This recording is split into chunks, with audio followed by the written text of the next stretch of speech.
श्री स्वामी समर्थ सगळ्यांना। तर बघा सकाळ सकाळी स्वामी माऊली घरी विराजमान झालेले आहेत आपल्या। तर हे बघा सगळे स्वामी सकाळी लवकर उठून आपल्याकडे आलेले आहेत। तर बघा रात्री आम्हाला घरी यायला 3:30 वाजले, कारण स्वामी बघितलं ना किती बस आल्या पण स्वामी जायलाच तयार नव्हते।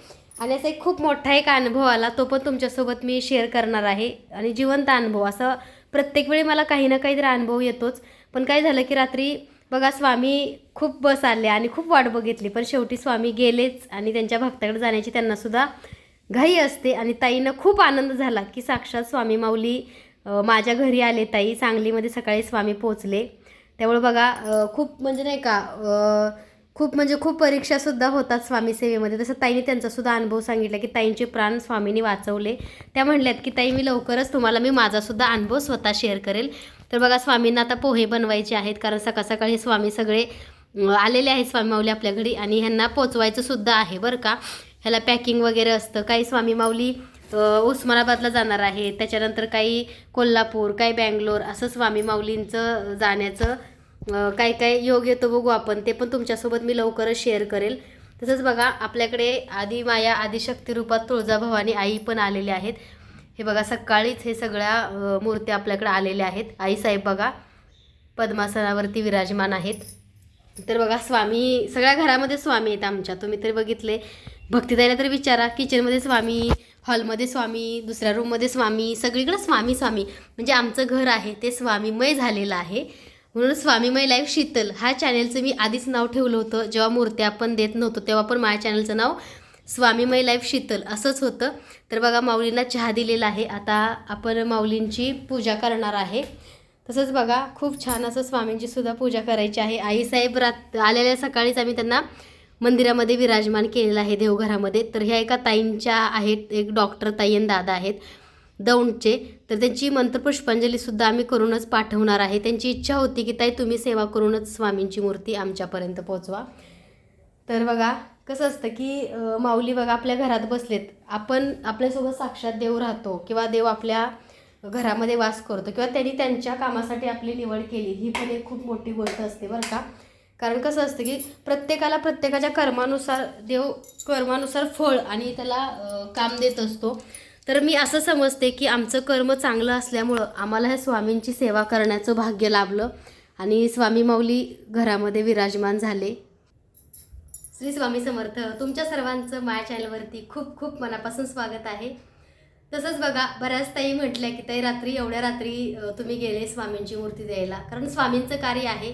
तो अनुभवसुद्धा मी तुम्हाला सांगणार आहे की मला काय अनुभव आला रात्री स्वामींना। म्हणजे प्रत्येक वेळी मला काही ना काहीतरी अनुभव येतो। जसं की मी मागच प्रकट दिनाच्या निमित्त गुरुपौर्णिमा होती, त्यानिमित्त मी गेले होते, तुम्ही बघितलं पावसात, तेव्हा पण स्वामींचं दर्शन दिलं। तसं रात्रीसुद्धा स्वामींचं दर्शन झालं।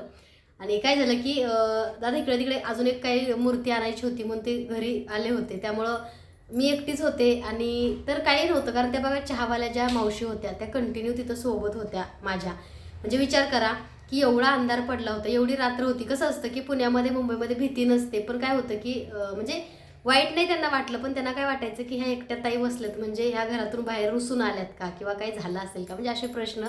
तरी त्यातल्या एका ताईने विचारलंच की ताई तुम्ही कुठे चाललाय, एकट्याच का बसलाय? म्हटलं असं असं मी स्वामींची मूर्ती द्यायला आली आणि अजून एक मूर्ती आणायची आहे आम्हाला, म्हणून दादा गेले। तर असं बघा खूप काही अनुभव येतात। तसाच काल खूप मोठा अनुभव आला। तर एक व्यक्ती होता वाकडला, भूमकर चौक वाकडला हायवेला, आणि ते असे असे असे असे वेगळेच चालायचे ते। आणि मी म्हणायचे की हा माणूस कुठल्याच बसमध्ये बसत नाही आणि कंटिन्यू आम्ही आल्यापासून आमच्या मागच आहे आणि जायलाच तयार नाही। आणि तो काय करायचा, तुम्ही बघितलं ना, प्रत्येक बस आली ना त्या बसमध्ये चढायचा आणि उतरायचा, ट्रक आला की त्यात चढायचं आणि उतरायचं। मग मला वाटलं की हा असं काय करतो आणि कंटिन्यू आमच्याकडे तिरक्या डोळ्याने बघायचा। मला वाटायचं की हा वाईट असेल का, पण काय माहिती, असं मला भीती नाही वाटली। आणि मनामध्ये थोडा वेगळा विचार आला की असं वाटलं की कदाचित माझे माऊली आहेत, आणि खरंच तसं झालं। ते एवढ्या गाड्याला प्रत्येक बसमध्ये तो दादा चढला, पण कोणत्याच बसमध्ये गेला नाही। बसमध्ये चढायचा आणि उतरायचा आणि बसमध्ये चढायचा आणि उतरायचा। त्याच्यानंतर स्वामी ज्या बसमध्ये गेले त्याच बसमध्ये चढून तो दादा गेला। म्हणजे बघा, आणि तो असा वेगळा चालायचा, म्हणजे आपलं कसं सर्वसामान्य माणसं तसं नव्हतं, त्याचं चालणं वगैरे वेगळं होतं। तर बघा एवढ्या रात्री प्रत्येक गाडीमध्ये चढला दादा, ज्या ज्या गाडीची मी वाट बघाय, स्वामी ह्या गाडीत जाणार का, स्वामी ही गाडी तुमची आहे का, त्या त्या गाडीत ते चढले आणि उतरले, पण गेले नाही। पण शेवटीची गाडी, ज्या गाडीत माऊली बसले त्याच गाडीत ते बसले आणि गेले. आणि जाताना सुद्धा मागं वळवळून बघत होते. म्हटलं हा असं का बघतायत माझ्याकडे. आणि जाताना शेवटी त्याने एक थोडंसं स्मित हास्य दिलं, पण तोपर्यंत हसला नाही बरं का, आमच्यासोबत एवढा वेळ होता नाही हसला. तर असा अनुभव खूप येत असता स्वामी सेवेतून. आणि तुम्ही सुद्धा स्वामींची सेवा करा. आणि शेवटी ते दादा स्वामींसोबत गेले. म्हणजे कसं असतं की स्वामी कोणत्या ना कोणत्या रूपामध्ये येतात, फक्त आपली ओळखण्याची नजर हवी असते आणि तेवढी आपली भक्ती आणि स्वामींबद्दल श्रद्धा असावी लागते. तर स्वामींना ओळखायचं असेल तर स्वामींना ओळखण्यासाठी अगोदर स्वामींचं नामस्मरण करा अखंड, स्वामींची सेवा करा मनापासून. तुम्ही सुद्धा सेवेमध्ये या आणि तुम्ही सुद्धा सेवेकरी बना. कारण इथून प्रेम करा माऊलींशी, इथून माऊलींना आवाज द्या, इथून माऊलींना ओळखायला शिका. तुम्हाला सुद्धा एक ना एक दिवस स्वामी नक्की भेटतील. तर असा खूप मोठा अनुभव आला, जसं की कोल्हापुरात अनुभव आला मला. तुम्हाला मी मागच्या व्हिडिओमध्ये सांगितलं की कोल्हापूरला आम्ही चांदी खरेदी करायला गेलो होतो आपल्या या व्यवसायासाठी. आणि तिथं भरपूर चांदी आमच्याजवळ होती. आणि तुम्हाला मी सांगितलं की एक व्यक्ती कंटिन्यू आमच्या मागं फिरत होती आणि ते वयस्कर होते. म्हणजे त्यांचं वय 70-75च्या आसपास होतं. एकदम असे लुकडे आणि उंच होते. आणि ते म्हणायचे तुम्हाला कुठं जायचं आहे, कुठं जायचं आहे, सारखे विचार, चला मी तुम्हाला घेऊन जातो, चला मी तुम्हाला घेऊन जातो. अरे म्हटलं खाऊ आहे का, की हे माझ्या का मागं पडलेत, आम्हाला नाही जायचं आहे. आणि मला असं शंका म्हणजे मनात काय की चांदे म्हणून हा माणूस चल वगैरे म्हणतो का काय, यांनी आमचा पाठलाग वगैरे केला का काय, असं पण होतं. पण काय माहिती, थोड्या वेळासाठी मी त्यांच्याकडे पूर्ण मागं वळून बघितलं तर मला असं वाटलं की ही माझी माऊली आहे. मी कुठलाही विचार न करता म्हटलं चला, मी त्यांच्या मागं गेले. आणि त्यांनी आम्हाला बघा कोल्हापूरच्या बस स्टँडवरनं कोल्हापूर सांगली नाका आहे तिथंपर्यंत ते आम्हाला घेऊन गेले. आणि तिथं एकदम सुनसान जागा होती आणि वाटलं पण नाही की असं काय, पण माझा विश्वास होता. ॲटोमधून आम्ही उतरलो, त्यांनी स्वतः पैसे दिले बरं का. म्हटलं चला मी तुम्हाला घेऊन जातो. आणि तिथं परत तिथून आम्हाला हायवेला घेऊन आले. तिथं कोणीच नव्हतं, फक्त एक कणसाची टपरी होती.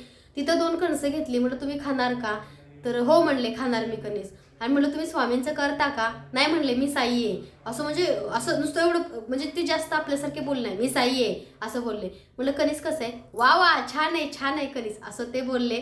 त्याच्यानंतर बघा आम्हाला त्यांनी एका गाडीत बसवलं. त्या गाडीमध्ये जास्त पोरं होती, जेंट्स होते. मग कसं लेडीजनी बसणं म्हटलं थोडंसं हे वाटलं, पण त्यांनी असं मला केलं, असं केलं, मी आहे ना चला. मग आम्ही त्या गाडीमध्ये पुढं बसलो आणि पाठीमागं आमचे ते बसले.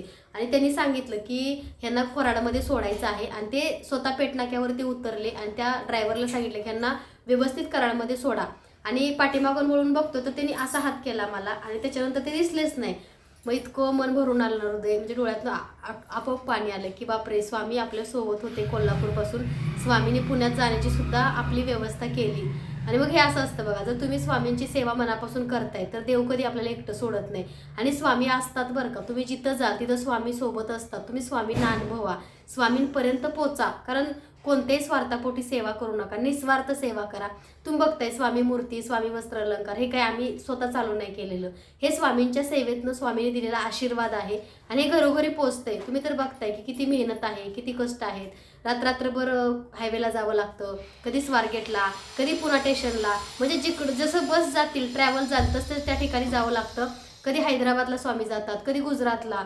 पण काय होतं की ते पॅकिंगला आमचा खूप वेळ जातो. आता बघा महालक्ष्मीच्या मुकुटचं वगैरे आता ऑर्डर चालू आहे, रात्रभर पॅकिंग करावं लागतं, झोप नाही. सकाळी बघा 3 वाजता आम्हाला घरी यायला 3-3:30 वाजले. पुन्हा सकाळी आम्हाला 6 वाजता उठावं लागलं. त्याच्यानंतर बघा घरातली आवरावरी असते, टिफिन असतो, स्वामींची पूजा, स्वामींचा चहा नैवेद्य. आणि स्वामींना चहा जरी दाखवायला विसरलं तरी असं मनाला नाही का वेगळंच वाटतं की आज काहीतरी चुकल्यासारखं वाटतंय. म्हणजे सवय झाली पहिलाच्या स्वामींना, पहिला नाश्ता स्वामींना, जेवण. म्हणजे आमच्या बिझनेसमुळे आम्हाला स्वयंपाक कधी बनणं नाही जमतं. पण आम्ही कधी कधी पार्सल जरी आणलं तर आम्ही सात्विक मेस आहे तिथून कधी कधी पार्सल आणतो. पण पहिलं आम्ही स्वामींना नैवेद्य तुळशीपत्र ठेवून दाखवतोच, कधी कधी खडीसाखर दाखवतो. पण स्वामींना नैवेद्य दाखवल्याशिवाय म्हणजे असं काहीतरी चुकल्यासारखं किंवा दिवसभर असं उदास वाटतं, असं वाटतं की काहीतरी चुकलोय आपण. तर बघा आपण शिफ्टिंग केलं तेव्हा पण स्वामी 2-3 दिवस खूप नाराज होते, असा चेहरा खूप पडला होता. म्हणजे माऊली एवढ्या वर्ष तिथं राहिली आणि त्याच्यानंतर ह्या घरामध्ये आले. पण नवीन देवघर घेतलं, स्वामींची प्राणप्रतिष्ठा पुन्हा एकदा केली. तर बघा आता माऊलींची पहिल्यासारखी रेग्युलर सेवा चालू आहे.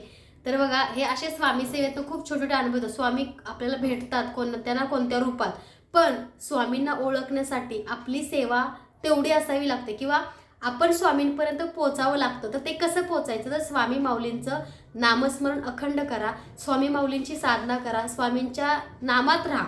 स्वामींच्या नामात राहिलं तर स्वामी नक्की तुम्हाला कधी ना कधी दर्शन देतात.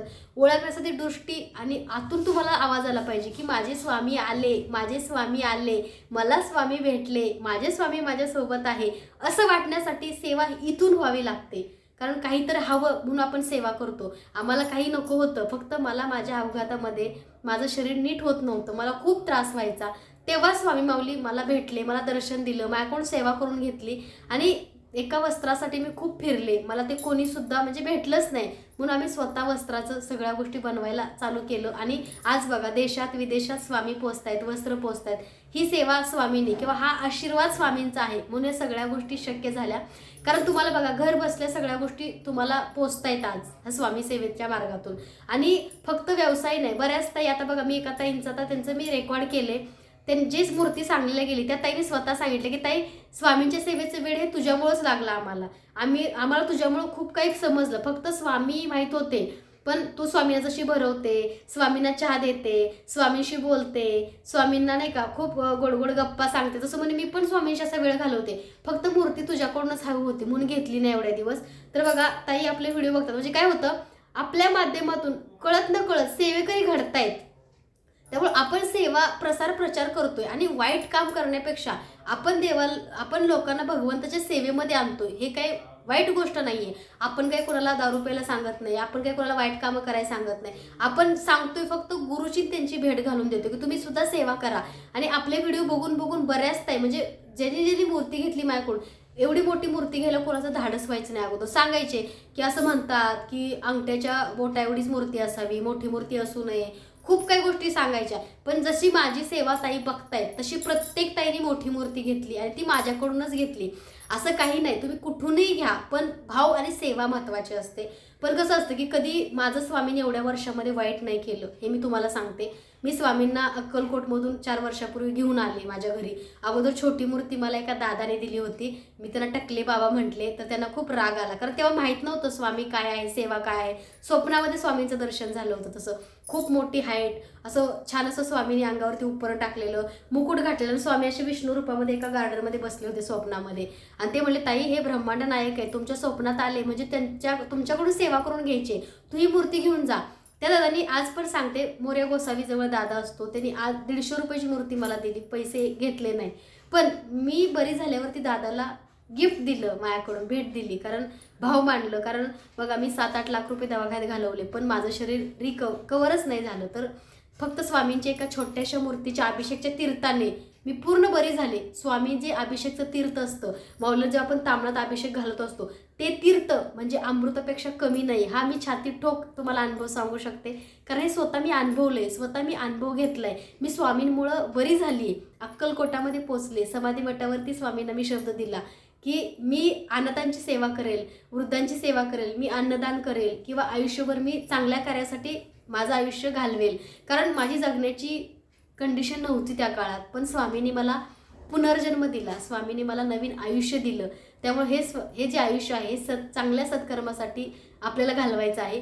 आणि जे आपल्या आसपास आहेत त्यांना सुद्धा सेवेमध्ये आहे. म्हणजे कसं संगत खूप महत्त्वाची असते. माझ्या संगतीत राहून बरेच लोक, बरेच ताई दादा सेवेमध्ये आले, बऱ्याच ताईंना अनुभव आले. कारण संगत जशी तसा माणूस घडतो. चांगल्या माणसाच्या संगतीत राहिले तर तुमचं चांगलं होतं, वाईट माणसाच्या संगतीत राहिले तर तुमचं वाईट होणं हे नक्की असतं. त्यामुळे संगत कोणाशी करावी आयुष्यात हे पण खूप मोठी गोष्ट आहे. ज्याचा कुणी गुरुच नाहीये अशा माणसाशी कधीच मैत्री नाही करायची. त्याच्या आयुष्यामध्ये गुरुच नाहीये, त्याच्या आयुष्यामध्ये तो कधी पूजाच करत नाही, त्याच्या आयुष्यामध्ये कधी देवाचा त्याचा कधी दूरपर्यंत संबंध नाही, अशा माणसाची कधीच मैत्री करायची नाही. कारण त्याला मार्ग दाखवायला त्याचा गुरुच नाहीये, तर त्याच्याकडून आपण काय शिकणार? आणि त्याच्याशी मैत्री करून आपण त्याच्याकडून काही शिकू शकतो का? नाही शिकू शकत. कधी कधी बघा मी असं पण बघते, खूप मोठा बंगला आहे, खूप मोठा रो हाऊस आहे, पण त्या घरामध्ये देवाचं देवघर सुद्धा नसतं. तुमचं खूप मोठं धन वैभव संपत्ती असून काय फायदा आहे? त्या घरामध्ये देवालाच जागा नाहीये, तर ते घर मशानाच्या बरोबर असतं. पण जी झोपडी आहे ना, त्या झोपडीमध्ये देवाचा फोटो आहे, एखादा दिवा लावलेला आहे, अगरबत्ती चालू आहे, ती झोपडी महलापेक्षा कितीतरी पटीने मोठी असते. कारण त्या झोपडीमध्ये स्वतः भगवंत वास करत असतो.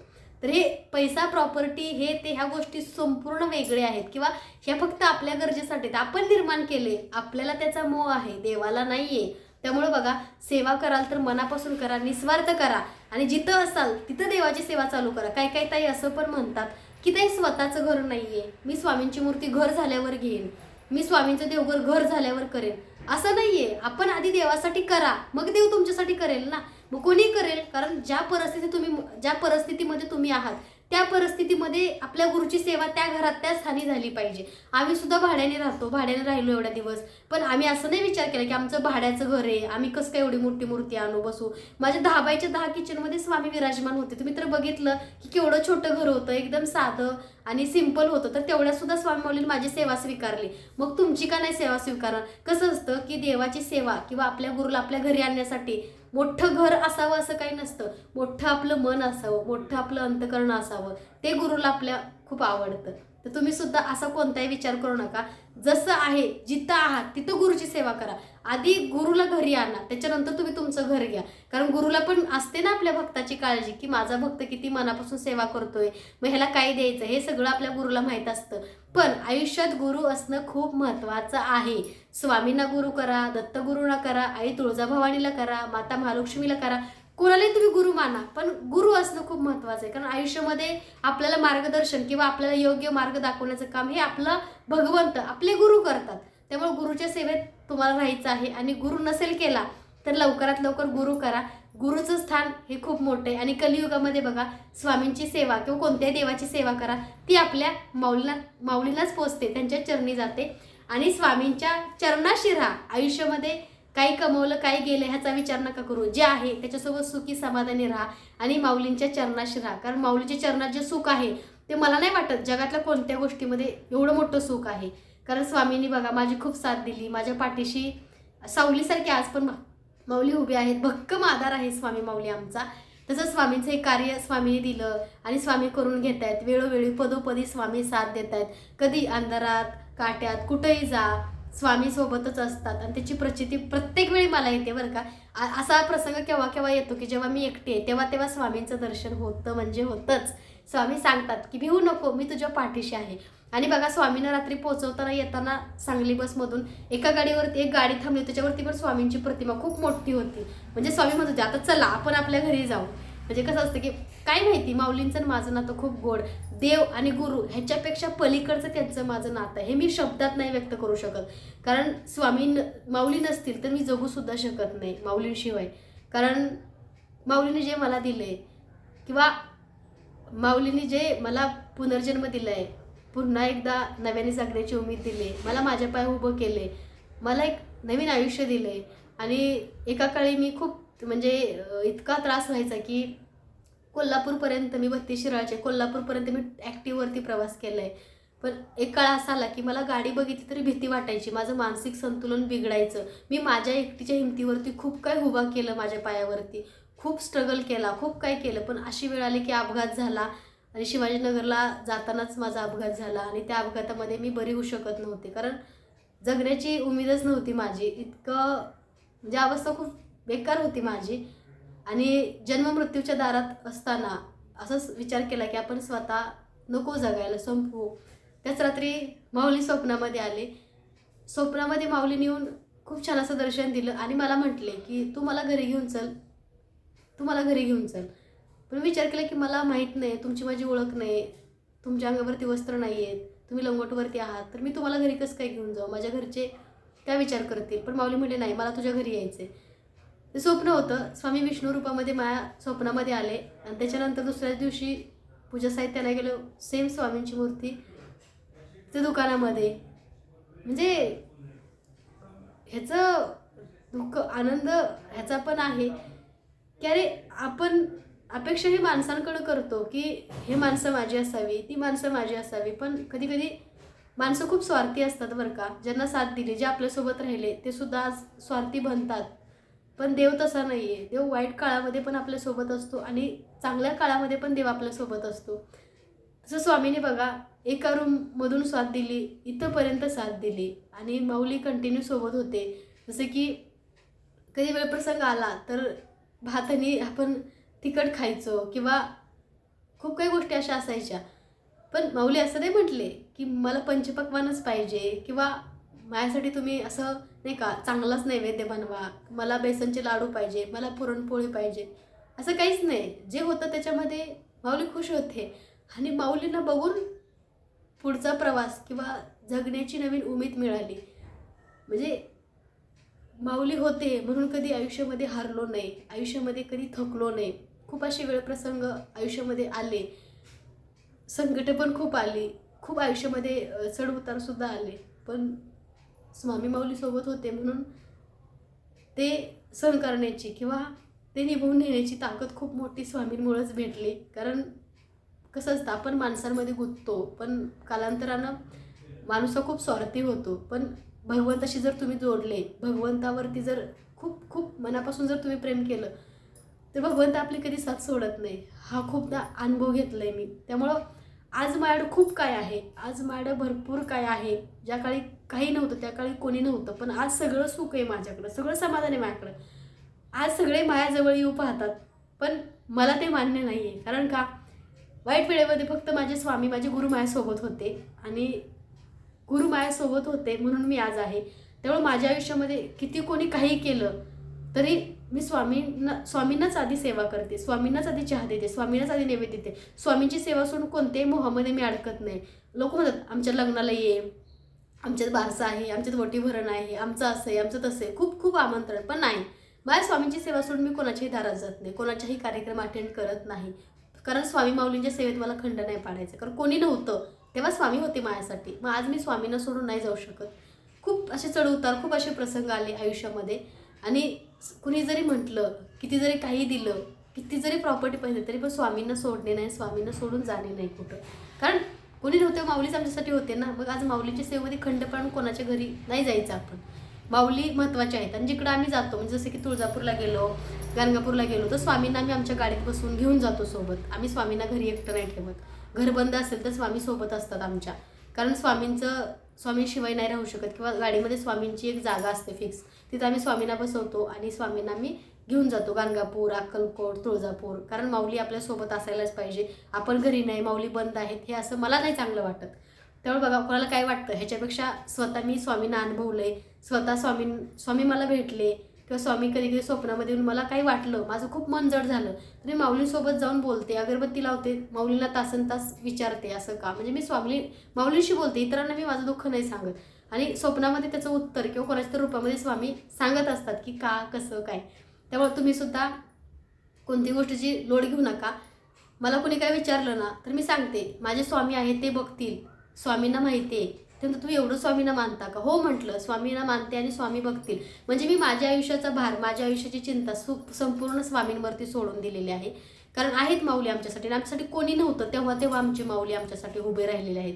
प्रत्येक क्षणात कसं असतं माहिती आहे का, की आज कधी कधी चांगलं ह्याचं वाटतं की कोणी सोबत नाही किंवा कोणी साथ दिली नाही. ह्याचा अर्थ असा आहे की माऊलीने आम्हाला त्या लायक, त्या काबिलच बनवले आज, की आम्हाला आज आमची कामं किंवा कोणतेही कामं आमचं आज अडत नाही. स्वामीने आम्हाला तेवढं लायक बनवले की स्वतः कामं करा. स्वतः म्हणजे कोणावरती डिपेंड नाही आज आपण स्वामींमुळं. कारण त्यांनी खूप चांगले संस्कार, किंवा आमच्या घरातले स्वामी आजोबा एक मोठे व्यक्ती आहेत. कसं असतं, घरामध्ये वयस्कर व्यक्ती किंवा आजी आजोबा, सासू-सासरे, आई वडील असले कसं शिस्त लागते, तसं आमच्या घरामध्ये शिस्त लावायला आमची माऊली बसलेली आहे. त्यामुळं स्वामींचं लक्ष आहे. आणि स्वामींच्या सानिध्यात येऊन खरं सांगते, आयुष्याचं माझ्या तरी सोनं झाले, कल्याण झाले. तसं तुमच्या जर व्हावं असं वाटत असेल, तर तुम्ही सुद्धा माऊलींना माझ्यासारखं प्रेम करा, माझ्यासारखं स्वामींना सगळं काही माना. आयुष्याचा भार माऊलींवरती सोडून द्या. तुम्ही कोणतीही काळजी, चिंता करू नका. काही गोष्ट स्वामींना मागू नका. कोणत्याही स्वार्थापोटी सेवा करू नका. कोणताही संकल्प करून माझं घर होऊ दे, माझी प्रॉपर्टी होऊ दे, मला पैसा, असं नका करू. स्वामींची सेवा करा. सेवा म्हणजे काय? स्वामी माऊलींचं अखंड नामस्मरण, आणि स्वामी माऊलींच्या नामस्मरणामध्ये खूप मोठी ताकद आहे. आणि स्वामींचा अभिषेक, ह्या 2 सेवा मी खूप मनापासून करते. मी इतर काही गोष्टी करायला वेळ भेटत नाही, पण अभिषेक आणि नामस्मरण ह्या 2 सेवा मी कधी सोडत नाही. कुठं जिथं असेल तिथं ते चालू असतं माझं. तर बघा, अशी स्वामींची सेवा आहे. आणि स्वामी आज घरी विराजमान झालेले आहेत. कारण कसं आहे, स्वामी म्हणतात, अगं वेडे, तू लोकांमध्ये नको बघू नाते, लोक कलियुग आहे, कलियुगात कसं आहे, खऱ्याला स्वीकारलं जात नाही, खोट्याला स्वीकारलं जातात. जी लोक खोटं बोलतात, खोटं बोलून खूप काही गोष्टी करतात, त्याचं समर्थन लोक करतात, त्यांच्यासोबत लोक असतात. पण जो खरं आणि सत्याने असतो त्यासोबत कधी समाज किंवा लोक नसतात. कारण कलियुग आहे ना हे. ह्या कलियुगामध्ये चांगल्या गोष्टीची, चांगल्या लोकांची अपेक्षा नको करू. अगं साक्षात मी तुझ्या घरी बसलोय, तुझ्या सगळ्या घरात आहे मी, आणि तू शोधते बाहेर लोकांमध्ये नाते. कशासाठी? असं बऱ्याचदा होतं, म्हणजे माझं मन बोलतं म्हणजे स्वामी बोलतात.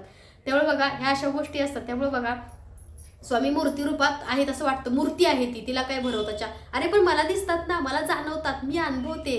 हे तुम्हाला मी शब्दात नाही सांगू शकत की माऊली मला दिसतात, माझ्या घरी विराजमान आहेत, घरात सगळे स्वामी माझ्या बसलेले आहेत. हे कसं असतं की त्यांनी योग्य कामासाठी माझी निवड केलेली आहे. आणि कसं असतं, चांगल्या आणि खऱ्या लोकांना त्रास असतो. कारण बघा भगवान रामाला सुद्धा वनवास होता एवढ्या वर्ष. भगवान राम म्हणजे विष्णूंचे अवतार.